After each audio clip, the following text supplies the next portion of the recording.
In the spring of 1968, as the rice fields of Quang Tri shimmered under the burning sun, an uneasy silence spread across the land. Word had come from the south. American forces were pushing north again, clearing every village that stood in their path. For most, this would mean surrender or evacuation. But in one valley, nestled between the jungle and the Ben Hai River, 6,000 souls made a different choice. They would not run, they would not kneel, they would resist.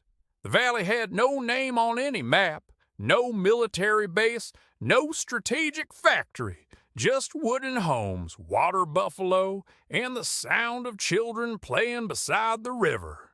Yet deep beneath the soil, another world was forming. Tunnels, storerooms, hidden bunkers, carved by hands that once tilled the land. Every night, men and women dug in silence. By day, they worked the fields as if nothing had changed. But the air smelled of smoke and metal. Even the birds seemed to sense what was coming. In the communal house at the center of the village, elders gathered under flickering lanterns. They had fought the French 20 years earlier and buried sons under the same earth they now defended. "If we leave, we lose more than land," said an old man with trembling hands. "We lose our honor. Our children will grow up slaves in their own country." The people agreed. 6,000 villagers, farmers, fishermen, teachers, monks, swore an oath that night. They would fight not because they could win, but because they could not bear to give up. At dawn, the first American reconnaissance planes appeared, dark shapes against a pale sky. The villagers watched silently. Some children waved, not understanding. Then the bombs fell, and the sky itself seemed to split apart. The attack was short, testing the defenses, but the damage was deep. Homes burned, animals scattered, and the ground shook for miles. Still, the villagers returned to their work. They built traps from bamboo and sharpened stakes dipped in poison. They rigged bridges to collapse under tank weight. Even the smallest children carried baskets of earth from the tunnels, singing softly to drown the fear. What the Americans didn't know was that beneath their feet, an entire underground village was alive, with kitchens, sleeping chambers, and secret passages connecting every home. Smoke was vented through termite mounds to stay invisible from above. A week later, a new sound echoed across the valley. The rumble of engines, the approach of death. The villagers gathered once more, facing their fate. "The storm is coming," said the local commander, a former school teacher. "But remember this, storms pass, the land remains." That night the valley went dark. Lanterns were buried, fires extinguished. Only the soft hum of insects remained. In that darkness, 6,000 hearts beat as one, ready to face the storm that history would soon forget. This was not a battle written in any American report, no generals, no medals, no maps, just a nameless valley, and the courage of 6,000 souls who refused to disappear. When the bombing stopped, the valley looked dead. Blackened fields, craters filled with muddy rain, smoke rising from the ruins like ghosts returning home. But beneath the ashes, something was stirring. The Americans thought they had crushed the village. In truth, they had only awakened it. Down below, the tunnels stretched like veins, hundreds of meters connecting homes, temples, and rice storage pits.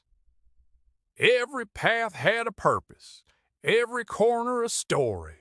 Children carried messages written on scraps of bamboo. Women disguised ammunition as bundles of rice. Even the monks became couriers, moving through the forest with prayer beads that hid coded signals.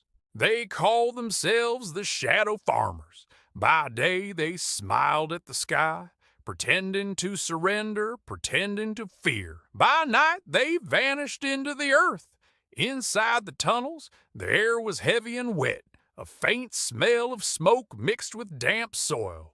You could hear the distant rumble of American patrols above, boots crunching, radios crackling, like thunder rolling over a graveyard. The resistance leader, Tran Minh Dung, kept his maps drawn by hand, using charcoal and scraps of cloth. He was a school teacher before the war, known for his calm voice and gentle patience. Now, his classroom was a tunnel lit by a single candle, and his students were fighters learning the art of silence. Knowledge, he told them, is our strongest weapon. The Americans have machines. We have the land, and the land remembers. They built traps so clever that even engineers couldn't predict them. Hidden spikes in riverbeds, tripwires disguised as vines. A child could trigger a system that would close a steel gate behind enemy scouts, trapping them in darkness. And when the Americans advanced, guided by helicopters and radio chatter, they found nothing. Only empty huts, quiet fields, and the strange feeling that they were being watched by the earth itself. Above ground, life continued, almost like before. Farmers still tended to their fields, women washed clothes by the river, children laughed and chased chickens, but every gesture had meaning. A red scarf on a fence meant enemy nearby. A basket overturned by the road meant path clear. Songs carried by the wind hid messages between verses, when to hide, when to strike, when to disappear. It wasn't an army in the traditional sense. There were no uniforms, no orders shouted in the open. It was an army of whispers, a resistance built on trust and patience. One night, a helicopter crashed near the western ridge, shot down by a single handmade launcher. The Americans searched for the wreck for 3 days. By the time they found it, the pilot was gone, rescued, hidden, and escorted through the tunnels to the northern side. He would later tell his commanders, "They move like ghosts. You can hear them breathing, but never see their faces." That single event gave the villagers hope. They were invisible, yes, but they were not powerless. As weeks passed, the Americans grew frustrated. Artillery pounded the valley again and again. But each time, when the smoke cleared, the villagers reappeared like shadows reborn. The Americans called it the Ghost Zone. To the Vietnamese, it was simply home. "We were not soldiers," said one survivor decades later. "We were just people who refused to die quietly." In the silence of that underground world, a legend was taking shape, a legend of unity, defiance, and an invisible army that fought not for victory, but for the right to exist. At first they thought it was thunder, but thunder doesn't come in patterns. It doesn't move closer with every heartbeat. The storm had arrived, not from nature, but from men. On the morning of May 12th, the valley awoke to the sky itself screaming. Jet engines tore through the clouds, dropping waves of fire that rolled across the rice fields. Napalm, a word that burned even before it touched the ground. Flames clung to everything. The air turned to poison and the rivers boiled with the bodies of fish.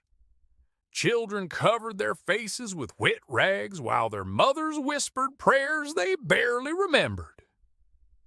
"Don't run," said one elder. "The fire moves faster than you." They hid underground, hundreds at a time, in the tunnels carved by months of fear and sweat. The walls trembled, dust filled the air, and the oxygen grew thin. Each explosion felt like the world collapsing one heartbeat closer, and yet, through that suffocating darkness, the villagers sang softly, an old folk song about rain returning to the earth. Even when the tunnels cracked and the ground split open, they kept singing, Outside, the valley was becoming unrecognizable. Trees were gone, the soil scorched black. American infantry moved in behind the bombing, cautious, rifles raised, their boots sinking into ash. They saw no soldiers, no movement, only silence, until the first trap triggered. A squad entered what looked like an abandoned farmhouse. As they stepped inside, the floor gave way, bamboo spikes rising from below. Another patrol crossed the river. A bridge collapsed, sending them into water lined with sharpened stakes. Every inch of the valley was alive. Every path remembered its purpose. They fought us with the land itself, one American survivor later recalled. It wasn't just an ambush, it was the earth turning against us.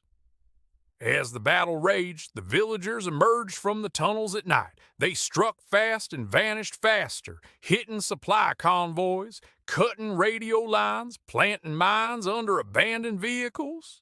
The Americans called them the Shadows. But for every victory, the cost grew heavier. A single bomb sealed 200 people underground, entire families gone in an instant. When rescuers dug through the soil days later, they found them still holding hands. For the resistance leader Tran Minh Dung, every name lost was carved into his memory. He kept count with scratches on the tunnel wall. By the end of the week, the marks covered the entire chamber. Yet he refused to surrender. If the Americans destroy the surface, he said, then the heart of Vietnam will live beneath it. On the fifth day, the bombing stopped. The Americans believed the valley was cleared. They withdrew, leaving behind a landscape that looked like the moon, craters, ashes, silence. When night fell, tiny lights flickered across the blackened earth. Candles. The villagers were burying their dead, one by one, whispering their names into the wind. No one cried. Tears were luxury for those who still had strength left. They thought we were defeated, said one survivor. But you can't defeat people who have nowhere else to go. For a few short days, the valley rested, a graveyard, a scar, and a miracle all at once. But deep underground, the survivors began preparing again, because they knew. The storm wasn't over. The fire from the sky had taken hundreds of lives, yet the resistance lived on, not in the strength of their weapons, but in the quiet courage of those who refused to be erased. When the flames finally died, the rain returned. It fell quietly, washing the ashes from the trees, cooling the blackened soil. For the first time in weeks, the valley could breathe again. But the rain carried more than water. It carried memories. Every drop seemed to whisper the names of the dead. The survivors emerged from the tunnels like ghosts reborn. Their faces pale, their eyes hollow, but their hands steady. They moved through the ruins in silence, gathering the wounded, burying the fallen. It was during this quiet aftermath that they found him. A young American pilot, his parachute tangled in the trees, his body broken but alive. He had ejected when his aircraft was hit during the bombardment, and for 3 days he had crawled through the mud, expecting death to find him first. When the villagers saw him, they did not kill him. They carried him, bleeding and unconscious, into the tunnels, the same tunnels that had sheltered their children from his bombs. Inside, under dim candlelight, the pilot awoke to whispers. The air was thick with smoke, and faces surrounded him, faces of people he had never truly seen before. Old women tending to wounds, children asleep beside rifles, and a young woman, her hair tied back with a red scarf, sitting beside him. She said her name was Lynn. Her husband had died 2 weeks earlier in an airstrike, yet she was the one who changed his bandages. "Why, help me," he whispered, his voice dry as dust. She looked at him quietly. Because hatred feeds the fire, we've seen enough fire. Her words stayed with him. In that moment, the war no longer had sides, only pain. For the villagers, the pilot became both a burden and a symbol.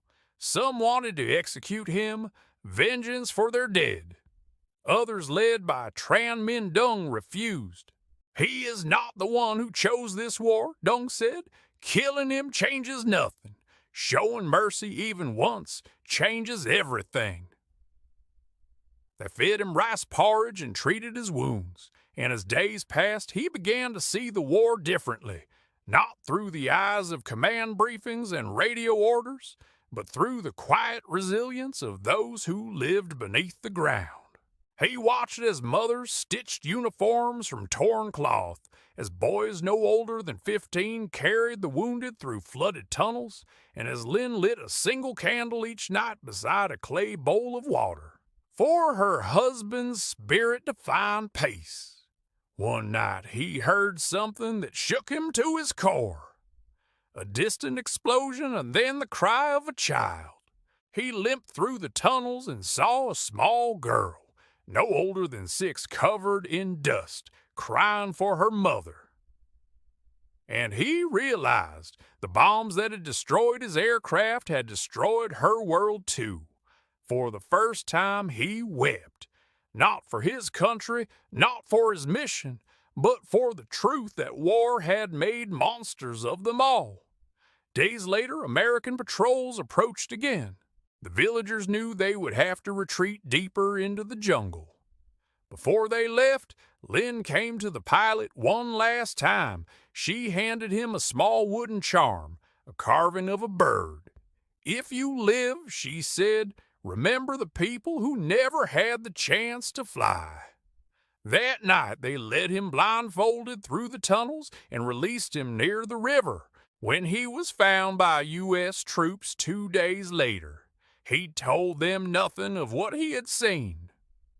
Only that the enemy were not demons, but people with hearts still beating under the earth.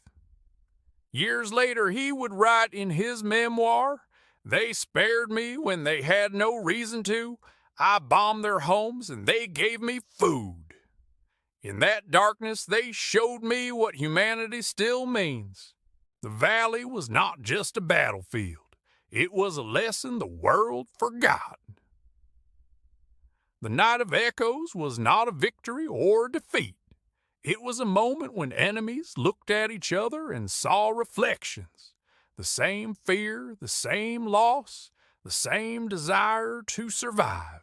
And in that shared silence, something sacred remained, the fragile sound of mercy in a world consumed by fire. Dawn came slowly to the valley. The sky was pale, streaked with the smoke of 1,000 fires. What once was green had turned to gray. And yet through the haze the shape of life still lingered, the faint outline of homes, the footprints of those who had fought, loved, and vanished into the earth. By June, the valley was surrounded. American and South Vietnamese forces closed in from all sides. The resistance, down to a few hundred fighters, had no heavy weapons left, only rifles rusted by the rain and courage sharpened by despair.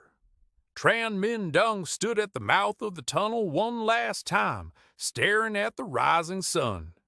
He looked older now, his eyes hollow, his hands trembling from weeks without sleep. Yet in his silence there was peace.